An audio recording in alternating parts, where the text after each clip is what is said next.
Okay, let's start doing this. So, given this is a novice workshop, the question before we start is, are there any specific questions that you want to be answered in this lecture? What do you hope to take away? Is there anything in particular that interests you so I can try to integrate it within what I'm going to tell you? Is there anything in particular that you would like me to talk about? Anything from your debates yesterday, for example?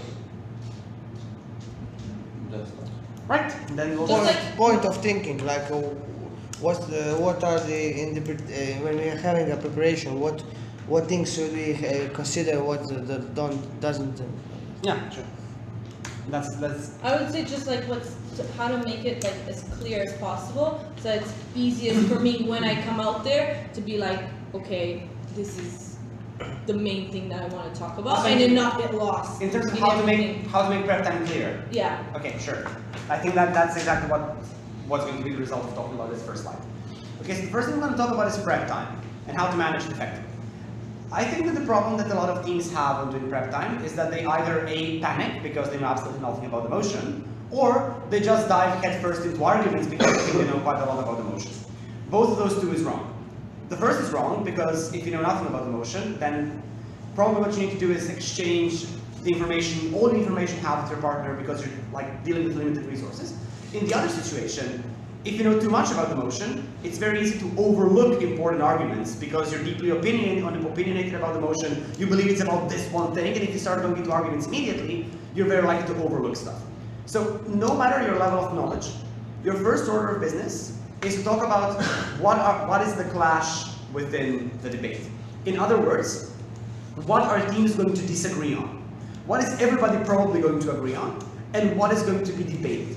So for example, if you have a motion that says this house would make the number of votes people have proportional to their expected lifespan. In other words, this house will give young people more votes. Probably both things will agree that democracy is important. Probably both things will agree that people having the right to control the state and how the state makes policy is important. What they will disagree on is on which side is this chance more equal, or on which side do we fairly or unfairly empower certain groups in society. So that's the first order of business. What do we agree on, and what do we not agree on? A follow-up of this is what is comparative and what is not. What this means is essentially that one of the first things you do during prep time is you try to discern what is not the question of this debate. What doesn't change on either side? i.e., we had a motion at the World Championship this year. It was this house regrets the narrative that romantic love is the primary source of fulfillment in life. So what we ran as OG, the first minute of the Prime Minister, was, look, this debate is not about people who currently have romantic partners.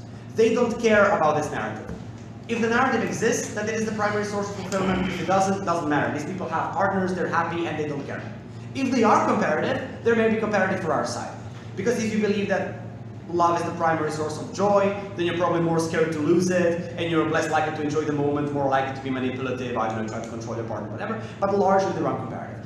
This debate is about people who do not have romantic partners, who feel like they're lacking in some aspect of life, and who are now being told that this thing that they lack is exactly the one linchpin that they need to have in order to be happy. For them, this is a problem. And this is what I mean by saying what is comparative and what is not. What do you not want to debate about? What is the debate not going to be about? Another example of this is, there was a motion at Oxford IV this year. It was, this house regrets the portrayal of the everyday lives of disabled people as inspirational. So what an opposition team ran in this debate was they said, look, this debate is not about who gets more policy for disabled people. Probably doesn't change on both sides, and they gave a number of reasons. Like number one, it's very bipartisan, so whether you're politically left or politically right, you're always going to support policies for disabled people, because nobody wants to be a party that fucked over disabled people. Two, politicians probably do not care about how TV shows and, I don't know, commercials portray disabled people. There are completely different reasons why they make policy. They give a number of reasons why the amount of good policy, the amount of good healthcare for disabled people won't change on either side, and they say this debate is not about that. This debate is about how we change the way disabled people perceive themselves. This debate is about how society perceives disabled people and what psychological impact this has. Why this matters is because it allows you, A, to be clearer, and I think that's part of the answer to your question, to be clear about what you want to claim, not just to the judge, but to yourself. Because if you start a speech saying, this is not what we debate about, this is the one thing you focus on, it's a reminder to yourself that that is the one thing you have to prove, the one burden that's important for you. It also helps because it cuts off the space that other teams have to challenge you. So if opposition wants to claim that something is relevant and you claim it isn't, they first have to attack and dismantle your reasons as to why it's not relevant, and then they have to explain their impacts. You also cut off closing teams, because if an OG, I say, this debate is not about policy, here is 5 reasons why, then CG cannot come up and say, oh, this debate is about policy because you're openly backstabbing me. This means that by deciding on opening up or opening up what this debate is not about, I also decrease the amount of space that closing teams have to run that as an extension, because they cannot directly backstab me and run something I explicitly refuse to want to run. In terms of clarity, it helps the Prime Minister and the Leader of the Opposition, I mean, it helps every speech, but especially for PM and LO, to state this explicitly. To use the first minute and a half of your speech to explain, this is our stance, this is what the debate is about, this is what the debate is not about, and this is what we want to prove. And I think that's the way, and again, to answer your question, that's the way prep time should be structured. First decide what you want to talk about, what you want to prove. This is the first thing you write down, the first thing you agree on. And then, through this, you create your arguments. And that's the logical flow that you want to follow in prep time, and that's the logical flow you want to follow in notes. 1, 2, and 3. Slow. First thing. To repeat the, yeah. I mean, this is not intentionally numbered. Yeah. Yeah. So what I'm trying to say is, at the beginning of your speech, structure your prep time in such a way that you decide what the debate is about, what the debate is not about, and then through that framework, create your arguments. And of course, provide reasons as to why you think the debate is about something and why you think the debate is not about something. But you don't have to write down every single. I don't understand the concept of speaking about how to express myself. You understand? Because that's the reason why I want to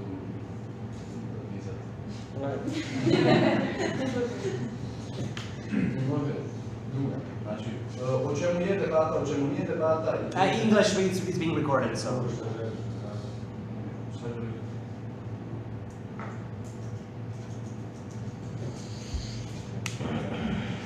So second thing that is very important is to define burdens. When I say burdens, it means what do you have to prove to win this debate? In other words, what sentence does the judge need to believe is true in order for you to win? This means that, for example, if you're debating about international relations and you have a motion about, I don't know, the Middle East, at Worlds we had, this house believes that the United States should not disengage from Syria. It's probably not your burden to prove that you can bring peace to the Middle East. That's simply very unrealistic. What you can try to prove is that, I don't know, less people die on your side. So think about which burdens you have, which are realistic, which are not. What I think is also very, yeah? Can you repeat what is the burden? What you have to prove. What you have to prove in order to win. In other words, what the judge needs to believe is true in order for you to win. What is very important in this case is that you think of other sides' burdens as well. In other words, what do other teams need to prove in order to win? I think there are 2 reasons why this is important. The first one is because it allows you to compare and weigh your material to the material of other teams. Because in good rooms, if you have Oxford, Cambridge, Harvard, and Stanford in a room, you're not going to win by proving that they're saying something wrong. They're probably not. They probably have good arguments, and they're probably proving these arguments. So you're not going to win by saying, they're lying, this is stupid. You are going to win by saying, although they say something important, and although to an extent they're right, we are saying something more important. And that's why it matters to think about what other teams are going to try to prove. So in a sense, now in the intermediate workshop, we had a motion that was about using torture to interrogate terrorist suspects. The burden of Gov is to prove that you're going to get important information and this is going to save lives. The burden of Op is to prove that it's very unfair to torture people, especially when they're only suspects and not proven guilty. What I mean by comparing is saying, for example, from government, look, even if we acknowledge that these people are going to be hurt. Even if you acknowledge that there's pain involved and pain is horrible, the burden that we prove, if we prove it, that we save hundreds upon hundreds of lives if we get important information, simply outweighs the burden of opposition. Because no harm that comes to this person can outweigh the harm that comes to 100 people who would not have died if we had prevented 9/11 or something. Would I be able to dismantle that by saying that that whole burden is just dependent on whether that person says the truth or not? Yes. Because the whole thing would fall if he lies. I mean, yes, it's an important thing in the debate. I mean, I think you do both.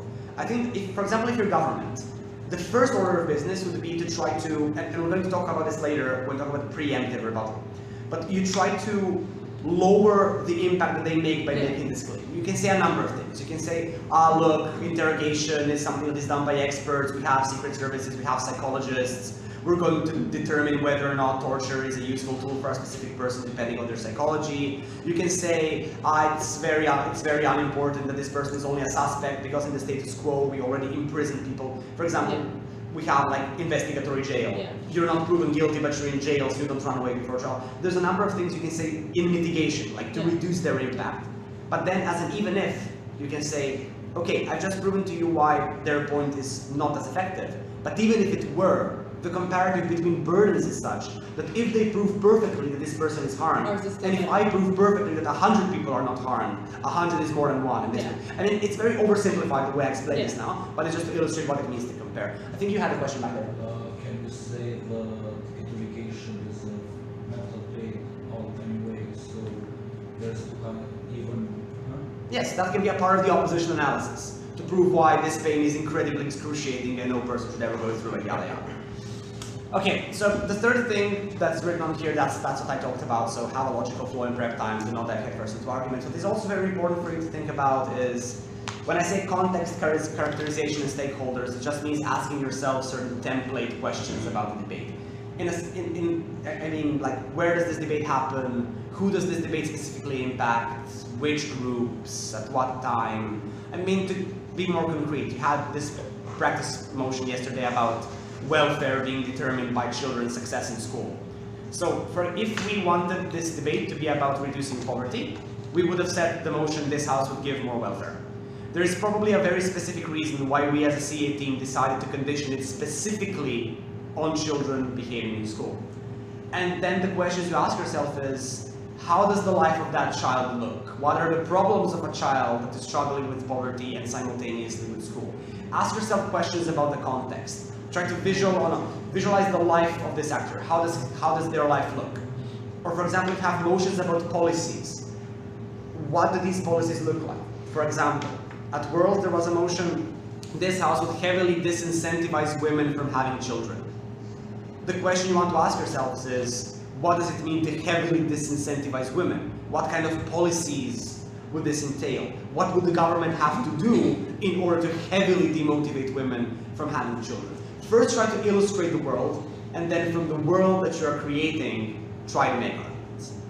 The last thing I want to say here is setting up a clear metric or stats. When I say metric, it means the criterion by which you want the judge to adjudicate that debate. In other words, if I say, Mr. Speaker, this debate is about who brings more economic prosperity, then economic prosperity is my metric. If I say, Mr. Speaker, this debate is about who saves more lives, then saving lives is my metric. This is important for the same reason as burdens are important. Because you have to compare. You have to compare why your metric is more important than the other team's metric. Because you're going, for example, they save more lives, you save less lives, but you save more vulnerable people. And then you have a comparison. Is it important to save more lives, or is it more important to save less lives, but lives of more vulnerable people? Again, I'm simplifying this, but that's what happens in debates. And I think... Can you have debates in the same metric? Yes. Using the same? Yes, very often that happens. I mean, that depends on the topic. But for example, if you have women's rights debates, or generally human rights debates, all teams are going to agree that human rights are good, and the team that brings more human rights wins. That's an example of a metric which is mutual. But for example, in more complex motions, like if you have economics motions, something about banking, or something about, I don't know, the International Monetary Fund, this is very complex, and teams are very often going to disagree on what is more important. Where I think that burdens and metrics differ is that with burdens, there is a specific maneuver that you can do. you can try to force teams to support something that is outside the motion. To illustrate, I mentioned this terrorist motion.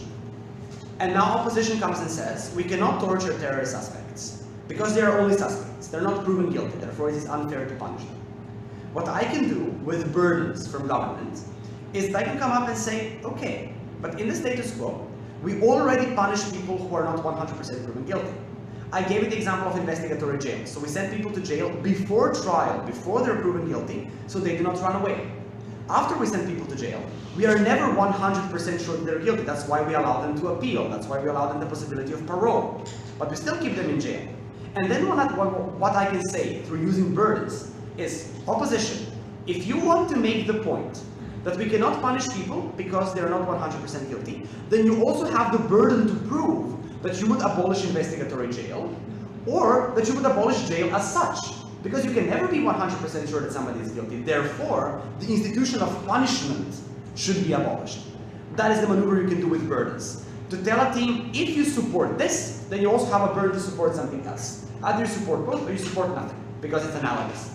And that's how you can force things into very uncomfortable situations, supporting things which are very hard to support in a particular scenario. Moving on. What else can you do in prep time? You can discuss both sides, i.e. what is the other side going to say? There are two reasons for this. One is very obvious. You can integrate responses to the other side before they make it. What does this mean? This means that if you're opening government or if you're opening opposition, you do not get the chance to engage with closing. So especially if you're OG, you're in a very uncomfortable position. Because you have two speeches and one of them is the Prime Minister, who doesn't have a rebuttal to anyone. You have only one rebuttal speech and there are 4 teams in the room. So the way you win, for example, from opening government is by trying to predict what other teams are going to say and integrate those responses in your speeches. That means when you deliver your arguments, after you, for example, deliver an argument, you say, probably the opposition's response to my argument will be this. If the opposition comes up with this, here's how we respond. Or probably opposition is going to try to say this. Here are the reasons why that's bad, and here are the reasons why that doesn't work. Now I'm just going to give this probably like very trivial and stupid advice, but it has helped me, so maybe some of you are going to use it and find it useful. I'm usually Prime Minister, so when I write my cases, I use like a general normal pen to write my substantive material, and I leave a lot of space in between lines. And I use a red pen to write preemptive rebuttal. So I write an argument in blue, and then I use red, and I write even if, and I underline that. Yeah? Excuse me, can you describe what is preemptive rebuttal? It means that's rebuttal that happens to a point that you suppose somebody's going to say. So we are imagining what will happen next day. Yes. Yes. So ordinary rebuttal is you say something, I say you're wrong. Preemptive is I guess that you're going to say this. If you say this, here's why you would be wrong in saying. Okay. Yeah. Thank you. Yeah, so moving back to this. So yeah, so I use a red pen. I write even if. I circle that. I underline it, and I write, okay, even if they prove this, even if they attack us with this point, here are my answers. So the red color simply reminds me that it exists on my paper and I don't miss it. I do the same thing with my ordinary rebuttal. So when I'm delivering an argument, for example, as closing, I use the red pen to write rebuttal within my argument. So during my argument, I can say all of this also responds to a claim that was made by someone else. I think this idea of writing with 2 different pens, one is for substantive, other is for rebuttal, simply makes it visually easier for you. I mean, maybe, I don't know, it helped me. What you might be wondering at this point is, okay, everything he says makes a lot of sense if you know a lot about emotion. However, what do you do if you don't know a lot about emotion? I'm going to try and give you some just bullet point advice, which you can write down in your paper and you can look in your notebook, and if you don't know anything about emotions, just go point by point and see if this helps.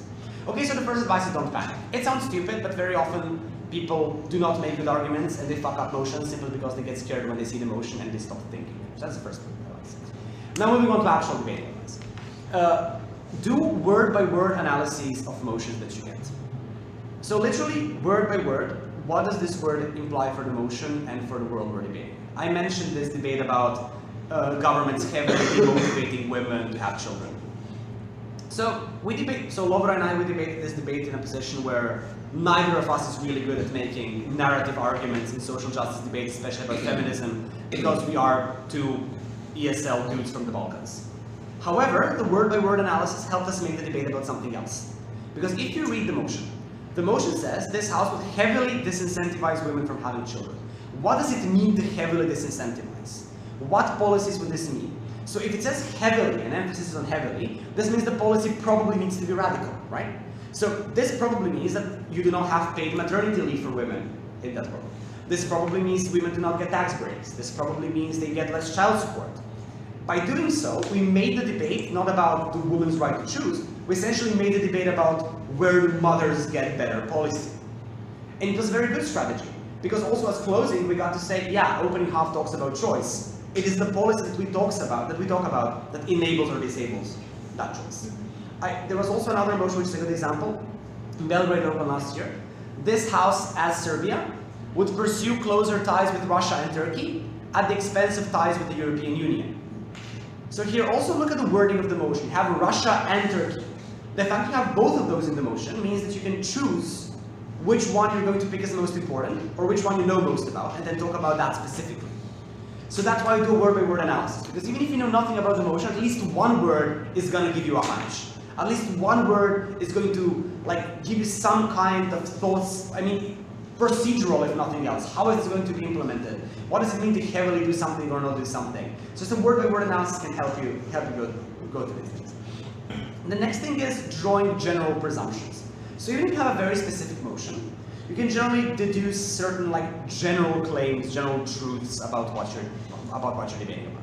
What does this mean? This means there was a motion at Tallinn Euros about women's rights groups in India using symbols of violent goddesses to promote women's liberation. So the example that they gave us, so there's this Indian goddess called Kali, and she's often portrayed as sitting on the skulls of the man she killed, and her husband is submissive below her, yada yada. Women's rights groups in India should do this. So you probably know nothing about feminism in India, because it's a very specific issue. But there are still general presumptions you can draw about the debate. For example, the info slide said, in Hinduism there is, something. So let's start with Hinduism. What do we know about Hinduism? You probably learned in high school that they have the concept of karma. You can make arguments from this. We can use the concept of karma to say, as feminists, if you do not support women's rights, your karma is going to be bad and you're going to be reborn into a lower caste, or going to be reborn as I don't know what, and that's a bad thing, and that's an incentive. We know it's a polytheistic religion. We can draw arguments from that. What do we know about polytheistic religions in general? That they're, for example, regionally specific. That some cities worship certain gods, and other cities worship other gods. This means, from proposition, you can tailor your advocacy towards that. You can say, okay, in southwestern India we're going to use this god, in northeastern India we're going to use this god. It means we have more regional diversity, and that helps us. You can draw general conclusions about India. It's probably very conservative. And even if you don't know if India is conservative, the fact that we gave you this motion probably implies that India is conservative. And then from that you can draw general arguments. If it's conservative, then women probably face a lot of family abuse, probably they have bias against them in courts, probably a lot of them do not report rape cases. These are all things you can deduce from the fact that something is conservative. You can make general arguments about religion. When religion matters to people, how do they behave? On one side you can say, if we tell people that it's religiously important to support women, they're more likely to do this, because now they think they're likely to go to heaven if they support women. On the other side you can say, no, but now they're going to be angry because the evil Western feminists are appropriating their gods and they're using them in a wrong way, and this is sacrilege and that's horrible, and people are now very pissed. But none of the arguments I just made, and there's 4 or 5 of them, are tied to any specific knowledge you have about the motion. Just think about it this way. Draw general presumptions about what you know, how a state looks, what states want in general, what people want in general, and draw arguments from that. Very often, making a general argument about something can land you at least a second place, even if the team that's going to take first is the team that knows a lot about the motion and can outframe you because they say, but this specific god was portrayed as something in the 15th century, and that's why you're wrong. But you can still probably take a second if the level of knowledge of other teams is similar to yours. Third is focusing on what you do know. In most motions, there is going to be something that you're going to be able to call upon, some kind of knowledge that you had before. That's very useful. There are 2 other pieces of advice I would give that are not on this slide. One is analogies. Very often, knowing nothing about the motion does not mean that you do not know anything about the topic. It just means it's very hard for you to see what your side is. Very often you just see a motion and you see your opening argument what the fuck is government in this motion? It's very obviously op-heavy, how do I debate this? A very good tool to avoid this is to try to find analogies which are more intuitive to you. So for example, in Budapest Open last year, there was a motion about savior siblings. Savior siblings that, so essentially when you have a child that is sick, you artificially fertilize and give birth to another child in order for that child to give a kidney, a stem cell, or something to the sick child. So the info slides specify that both children survive. So it's very hard to see why this would be bad. The sick child is saved. The savior sibling which donated a kidney, for example, survives and also has a happy life, has parents, Olaf, and yada yada. Why is this bad? However, you can ask yourself, what is this analogous to, and where do we not support these kinds of things? For example, we do not force people legally to sign donor cards. We do not send you to jail if you decide not to donate your organs after death. There is no reason why you should not. You're dead, your body is rotting, you do not care about your organs, and you can save somebody's life. There is no objective reason why this should be bad. But we still think the state does not have a right to legally force you to donate your organs. And then come up with a reason for that. Because the reason is probably analogous. Explain that, if it's more intuitive to you, and then say, look, the same reason that I outlined here applies in the other department. I think another very good example of this is the motion that religious leaders should be popularly elected. So all Catholics vote for the Pope. I think you can make an analogy towards the state. So the reason why we believe that people should vote is because the state controls every aspect of your life. Like it creates education policy, it creates healthcare policy, it creates welfare policy. So literally the state controls you. The state has enforcement mechanisms which it can force you to oblige.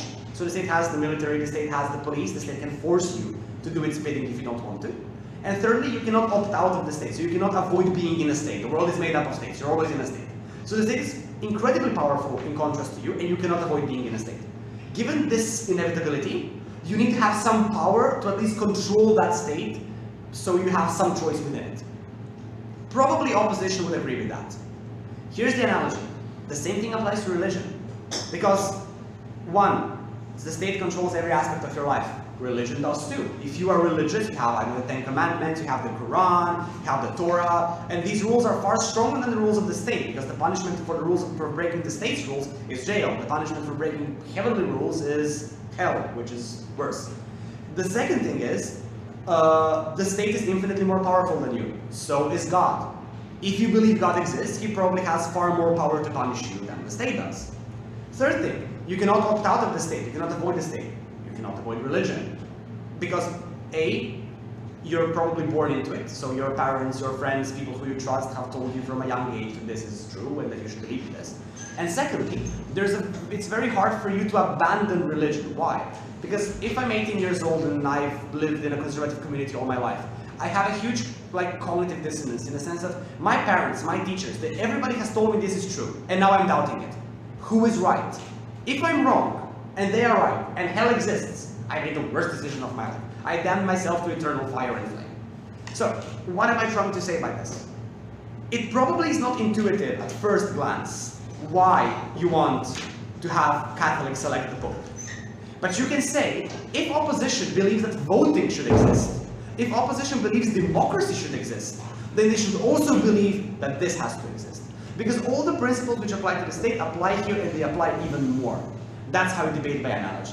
And that's how you can make a motion you know nothing about be about something else. And the final advice I have for you here is, listen to the other team. Listen to their presumptions. Very often, good teams, and we have been guilty of doing this in the past, but good teams very often win because they scare other teams into not responding to them. They just use very specific language, they sound very intelligent, other teams get scared, and they make bad responses. You can fight against that by listening to what is the background presumption that a team is making.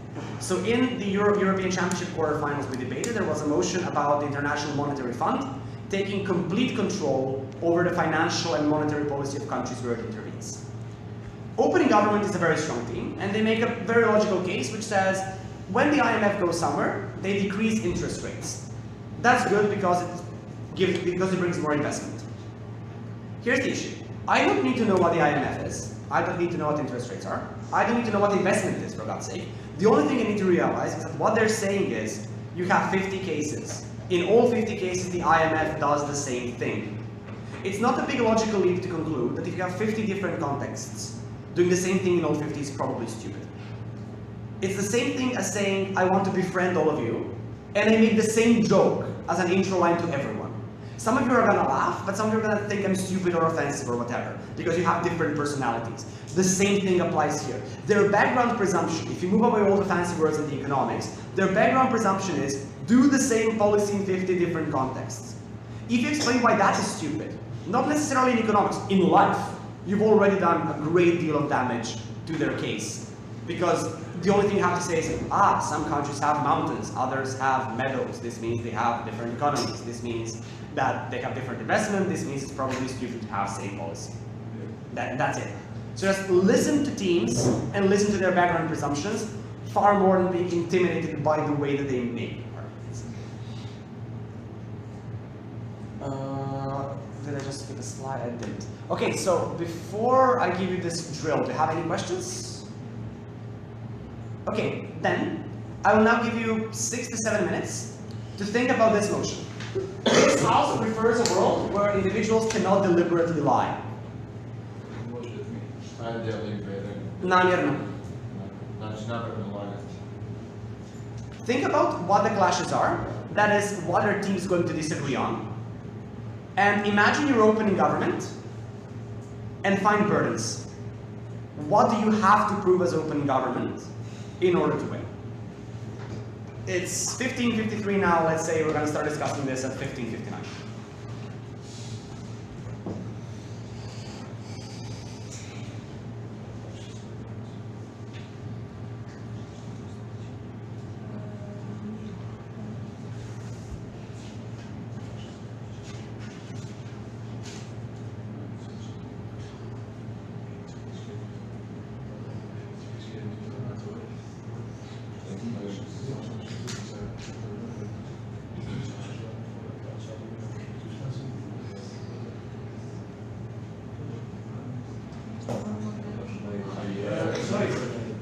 Prostate. Tak leży. Clashes. What is the debate going to be about? What do teams agree on, and what are they going to disagree on?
Okay, guys, let's start doing this. So, does anybody care to start?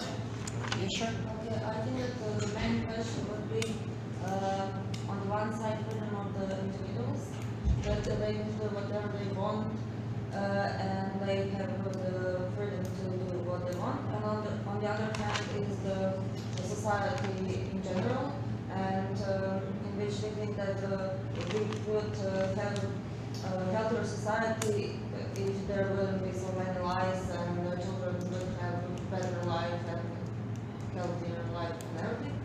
So I think that the main question is about that, and if we can, if it would be okay to let that freedom of individual, it doesn't matter enough. No. Okay. And burdens are that I think in this debate there will be no discuss about is it lie okay or not, because we all know that it is not, but rather on is it does it matter enough, or is it okay to let someone lie and destroy the whole society and children in general. Okay. Yeah, I think you were first. Yeah, but I have one statement on it. Yeah, but sure. If you live in free society, we need to have choice to lie, because sometimes that lie will save your life. Okay, fair. That's good. That's a very good claim. I think that's quite key for opposition. Yeah, I think. Okay, so first you, then you. Okay. First we must for the clashes. So first are the all lies bad lies, or sometimes they are neither. Lying to someone because they can't handle the truth. For first. And second, how are we going to enforce this? There are no any tools that can monitor suspect, and how we can punish this? What is the mechanism? Yes, how we're going to do it. And for burdens, the good thing about punishing lies, we would be relying on false ideals anymore, and people will spend their life being happier, and they wouldn't chase something that they would never can achieve. And but also it will be easier to solve crimes. Let's say we are not going to spend so much hours trying to get through to someone because they can't. So I think. I have a question. Would that not be going against the motion? Asking like how would you enforce it? Yes, it would. I'm going to explain why after I take this comment. You want to say something? So in general, we can say that lies are bad because you can manipulate with someone. I put an example like in media. We know that media shapes people's minds. So when someone decided to put some lie new in a web page or some portal, that can influence, actually shapes people's mind. They can change their opinion, but also we can say that lies are good because you can use lie when you don't want to hurt someone's feelings. Yeah. So it's a good way of lying. Yeah. Okay. I'm gonna take your comment, and then I'm gonna summarize what all of you guys said. Okay, so I think the clashes are that both sides are going to agree that lying is generally bad, but the government is going to think that all lying is bad. Meanwhile, the opposition is going to say that some lying is okay. And the burdens are that the burden for the government is going to be trying to prove that telling the truth will always be beneficial in the long run. Meanwhile, for the opposition, is going to try to prove that lying is a necessary evil. Sure. Okay, so a number of comments. First of all, just shortly to respond to one thing that you said. When you said that there's no mechanism to enforce this. It's very important to read the motion very carefully. Because this motion says this house prefers a world. So the motion presupposes that this happens.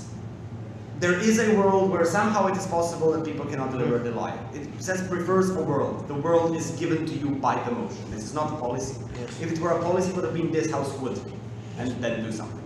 As for what you guys said, I think that you kind of fell into the trap of presuming immediately that both teams would depict lies as being normatively bad.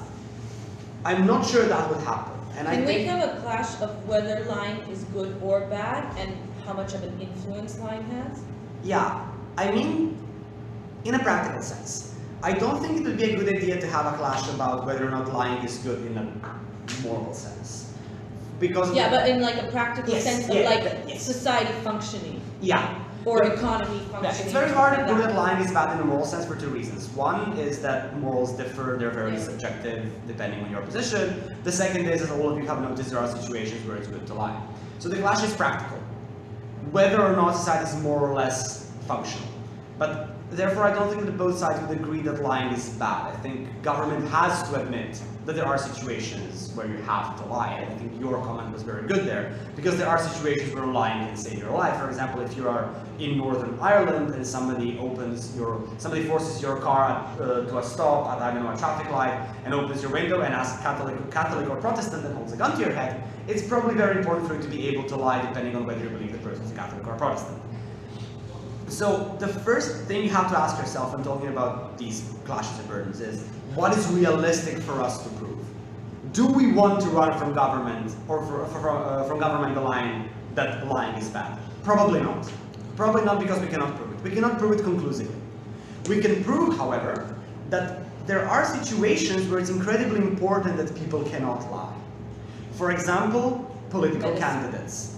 For example, let's say the scientific community. One of the primary reasons why we have the anti-vaccine movement is because Andrew Wakefield purposely fabricated evidence to create his article. He admitted he did that on purpose. That would not happen. The third thing is what you said, the criminal justice system, because now people who are in court cannot lie about whether or not they committed a crime. And that's how you weigh it off.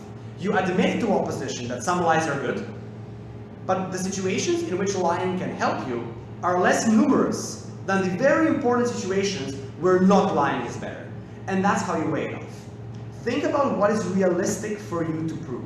Can you prove that general statement, which was the first one to pop into your head? If not, or if you cannot prove it conclusively, then your stance is not a general statement, it's a trade-off. Your stance is not lying is bad. Your stance is, I am going to prove that the situations where people lie cause much more harm than the situations in which they lie for their own benefit. However, I think all of you are very good at identifying clashes. I think in terms of burdens, you need to be clear in your head about what burdens can you prove. Because very often beginners take burdens that are very hard for them to prove because they make general statements. Like, for example, in the debate yesterday, there are people who took burdens to alleviate poverty, and that very often happens in these kinds of debates. In IR debates, people take burdens to bring peace to a certain region, which very obviously you cannot do. Think about what is realistic for you. You do not have to save the world. If you prove marginal impacts very well, you're probably going to take the first. Sorry, I must ask you, but you said about weighing the clashes and burdens. Is it necessary for every time when we have a debate or team motion, when we have motion, do we have to measure it? Absolutely. Or because in some cases they will be too hard to measure something, which is better. Yeah, but you need to come up with some kind of measurement. Yes. Because if you have 4 teams that prove their arguments equally well, the only way I can judge that as a judge is by seeing who is more important.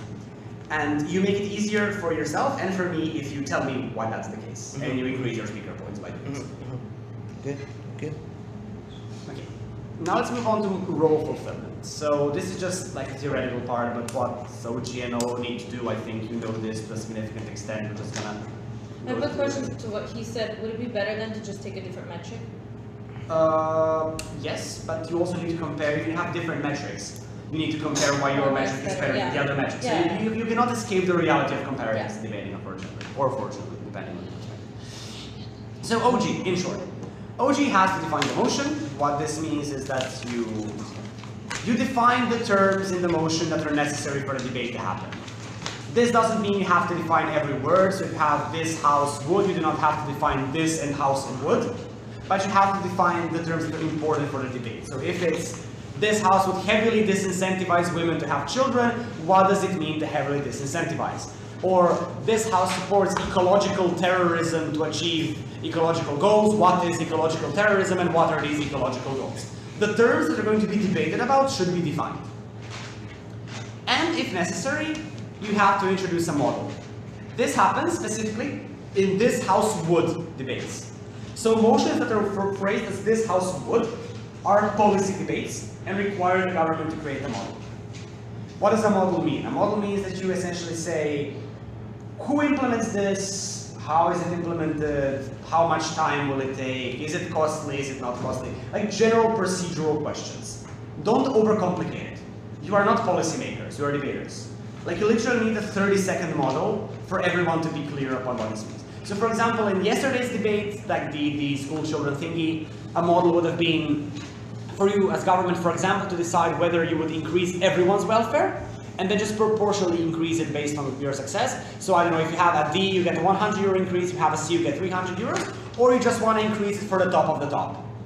Another model issue would be what counts as academic performance. So is it just grades in school, or is it also extracurricular activities? Is it sports teams? Like simply procedural stuff, which makes it clear for other teams what the motion is about. It's perfectly fair from opposition. If you are not clear on what the government's model is, and you know that government needs to have a model, it's perfectly fine, and you should raise a point of clarification. It's the same as raising a point of information, just to stand up and say clarification. And you're probably going to get taken. Because it's in the interest of the Prime Minister to take the point of clarification. Because if somebody's giving him a point of clarification, this means it's very unclear what they're standing for. It's in his interest to clarify. So if you're unclear what the government's model is, raise a point of clarification. Okay, so provide convincing arguments as to why the motion is true. I mean, that's obvious. Debate your side, yes.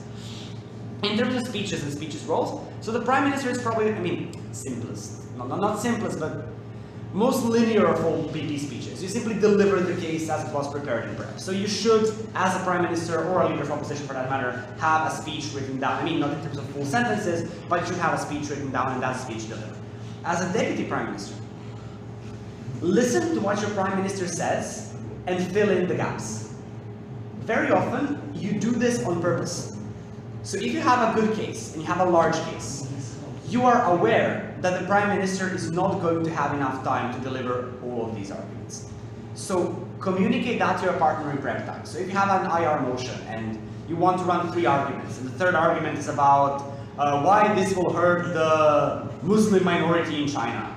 And then I'm going to tell my partner, look, I do not have time to explain all 3 arguments. I'm going to mention the Muslim minority in China. You develop it. You analyze it. So split your content in prep time if you know you have a lot of it. The DPM needs to know what the Prime Minister will say and what the Prime Minister will not say. Because it is the duty of the Deputy Prime Minister to fill in the gaps, to provide more analysis on what the Prime Minister is saying. Is it bad for the DPM to introduce a new art if the PM didn't mention it, to introduce? No, absolutely. It's perfectly fine. Okay. I mean, it's generally intelligent for the Prime Minister to mention it, just like in a sentence. But the DPM should formatively introduce new content. Yeah. Like, perfectly fine. It helps her speak. It's good. Do that. Of course, we have to respond to attacks and introduce rebuttal. What this means is, OO is going to say something, respond to what OO says. Keep in mind that in PP, you have 2 speeches of 7 minutes. You cannot respond to everything they say. You cannot respond to every single statement. So try to discern what are their main presumptions. Try to find the underlying premise of their case and attack that. Because you do not have time to attack every specific example, nor should you. However, they are probably using 4 examples to illustrate one single point, one single premise. Find that premise and explain why it's wrong. And of course, engage in comparison and opening up. So as Deputy Prime Minister, you are finishing off your side's case.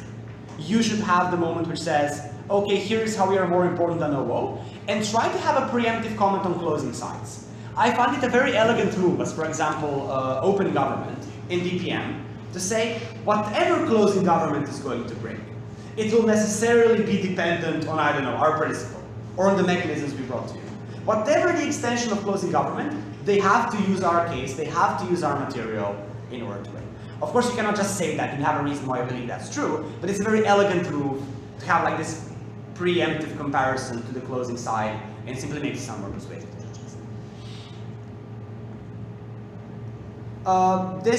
Most of this we already covered. So yeah, it's a very useful thing as open government to try to define a problem and explain what is a problem. I think we talked about that when I talked about the children motion. So obviously, we did not set this house wants more welfare. We set this very specific condition related to very specific children because we obviously want to debate about a problem which is related to children in specific. So find the problem and see how you can deliver improvement on the issue. If you cannot improve the problem, you do not have to solve it in a lot of cases, but you have to improve it. If you cannot improve the situation, you probably should find a new problem. Because there's very often a problem that you have to solve or try to solve from opening up. Secondly, find a clear metric or stance. We went through that. Be explicit on which burdens you take and why. We already covered this as well. Models. Okay, this is important. Reading the motion. Different things are expected from you depending on the wording. So if the motion is worded as this house would, it requires a policy. If the motion is worded as this house regrets something, you need to provide something we call a counterfactual. What does this mean? If I say, this house regrets ice cream, what I am saying is this house believes that a world without ice cream is better. Every regrets motion, this house regrets X, can be read as this house believes that a world without X is better. Every single regrets motion. However, if what I'm debating is this house believes that a world without ice cream is better, I need to explain how a world without ice cream would look. Be probably very simple. I just need to explain how it looks. That's the counterfactual. If from government you're saying this house regrets a phenomenon, you need to explain how the world would have looked like without that phenomenon. For example, this house regrets the rise of Xi Jinping in China. The duty of government is not just to say Xi Jinping is bad. Government also has to say, presume, who would have come to power if not Xi Jinping? In other words, how does a world without Xi Jinping look? Of course, it also gives opposition a lot of space. Because opposition can then say, we agree with government, Xi Jinping is horrible. We're going to win this debate by proving he is the least horrible of everyone else. So, different wordings of motions require you different things. I do not have time to go over types of motions now.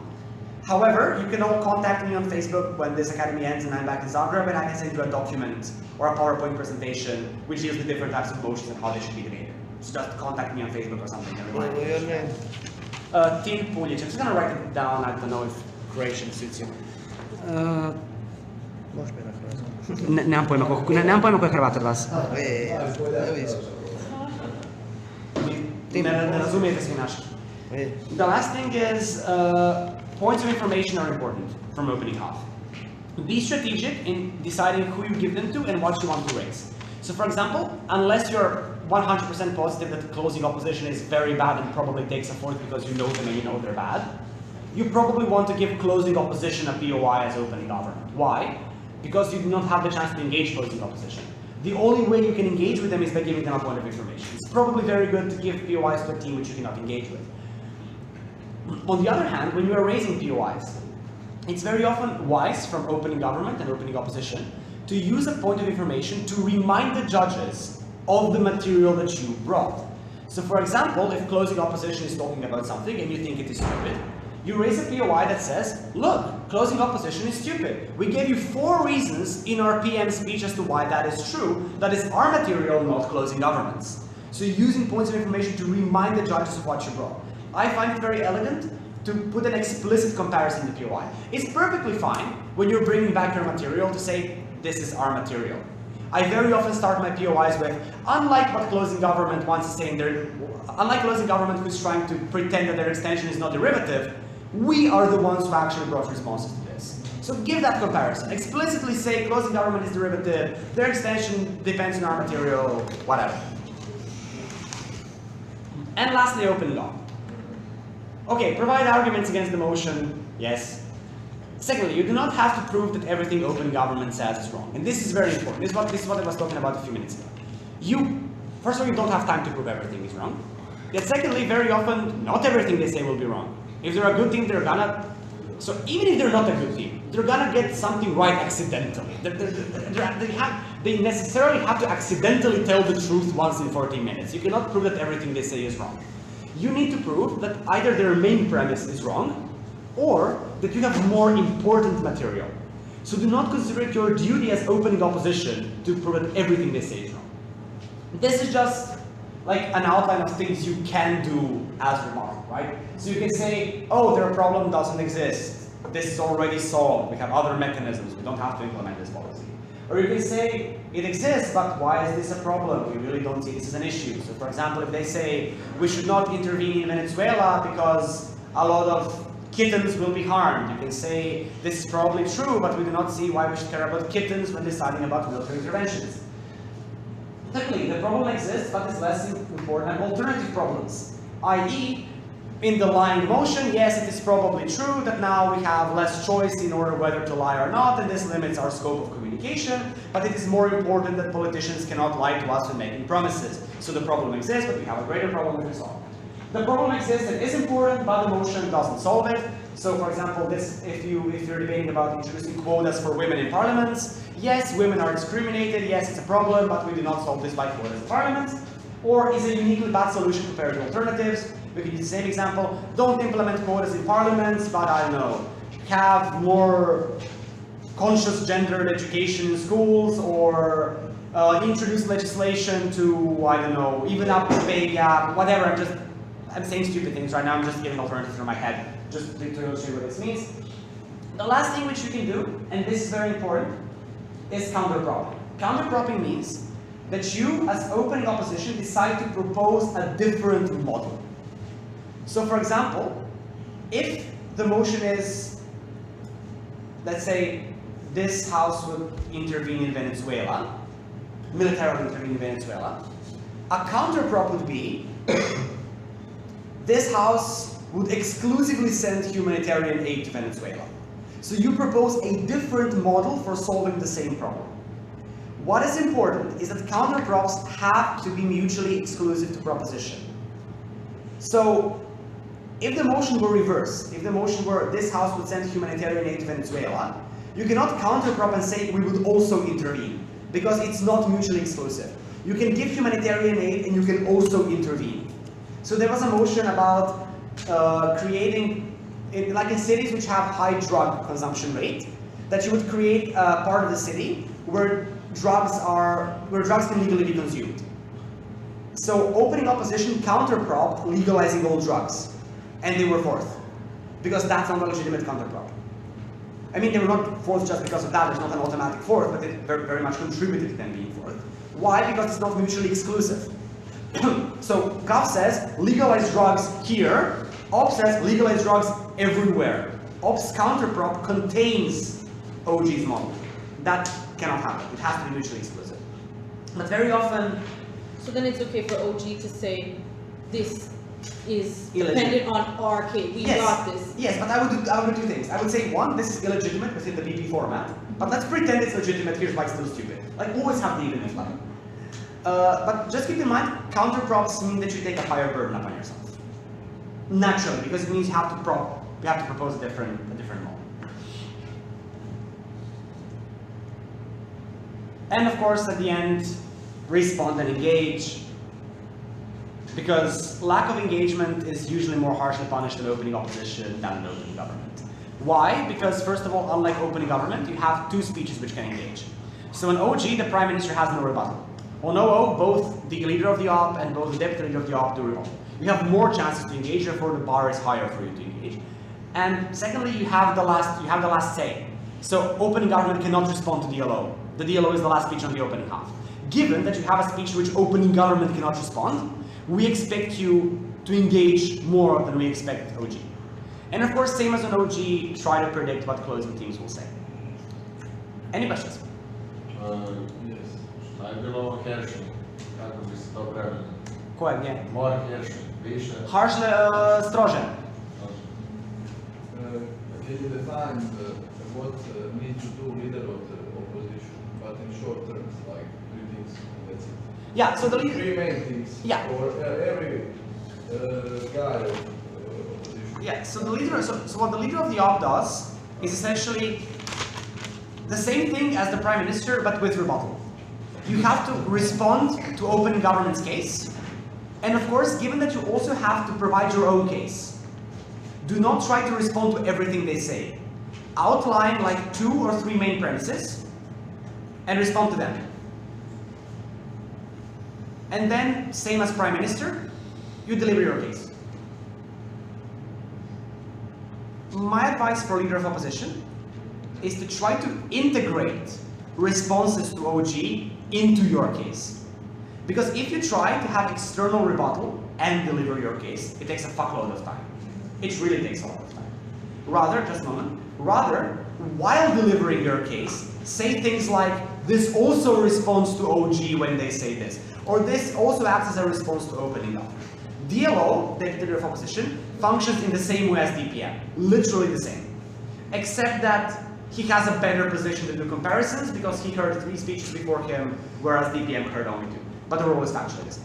Yeah. Can you repeat please what you said at the beginning? Integration as your advice for a leader of OG. And you said your best advice was integration of Rebuttal. Of rebuttal into your positive case. Mm-hmm.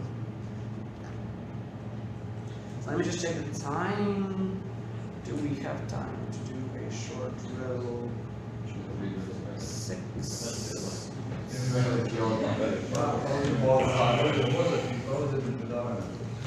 Okay. So we don't have time to do this drill, unfortunately, because there's too much content. However, I would propose this as a drill for like your debate associations. So the way this usually works is you have a debate. Usually this is done one-on-one, so one person versus one person. And you have speeches which progressively get shorter. So the first speeches are 2 minutes, then they're 1 minute, then they're half a minute, then it's 1 sentence, and then the final speech is 1 word. So what this is supposed to do is it's supposed to force you to be very clear about what you're supporting. It's supposed to force you to be able to like compress your case into 1 sentence. 1 very clear sentence and 1 very clear word, from which it's very obvious what you are standing for. I usually do this with regular prep time. I give people 15 minutes, and then they debate one-on-one with shortening speeches. It forces you to prioritize, because, well, time is a scarce resource, and it forces you to be clear. Another way in which you can do this in teams. So you can have a team of, like, for example, 5 people. And then 1 person is 2 minutes, 1 person is 1 minute, the third is 30 seconds, and so on and so forth. So you can do it in teams. So I would have liked to do this here, because we do have time. I can cut your break short, but your brains are probably about to explode anyway. Mine is as well. So I'm really sorry that we don't have time to do this. It's largely my fault because I had a lot of content here. But I would propose this as a good drill, a good practice for your debate associations. Did this make sense? Do you have any questions? Just a question, when we go 1-to-1 with this, is this first person 2 minutes, second person Yes. 2 minutes? Yes, or? yes, Yeah, yes, yeah. yes. Anything else? Okay. Then enjoy your break. As far as I know, the plan is that you have to be back in the conference room by 5 o'clock, at which point we will announce the draw.